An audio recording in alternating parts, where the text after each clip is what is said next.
Fallimenti pilotati di aziende per spolpare dall'interno i patrimoni societari. I finanzieri dei comandi provinciali di Varese e Milano hanno dato esecuzione oggi a un'ordinanza di custodia cautelare emessa dal GIP su richiesta della Direzione Distrettuale Antimafia nei confronti di 6 persone, molte delle quali residenti nel Legnanese, ritenute appartenenti a un'associazione a delinquere finalizzata a commettere reati economici e ad agevolare le cosche di 'ndrangheta, in particolare le locali di Legnano, Leonate Pozzolo e quella di Vibo Valentia.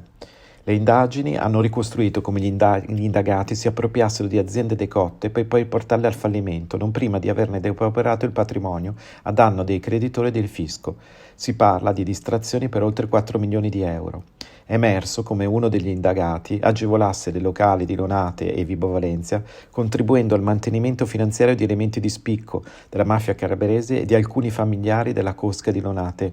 Pozzolo, procurando loro anche falsi contratti di assunzione. Gli inquirenti ritengono anche che il gruppo criminale avesse interessi ramificati nel settore della sanità e in particolare con riferimento alle attività connesse all'emergenza Covid, con particolare riferimento a forniture di materiale sanitario e ad esecuzione di tamponi da parte di persone non professionalmente autorizzate a svolgerne l'attività.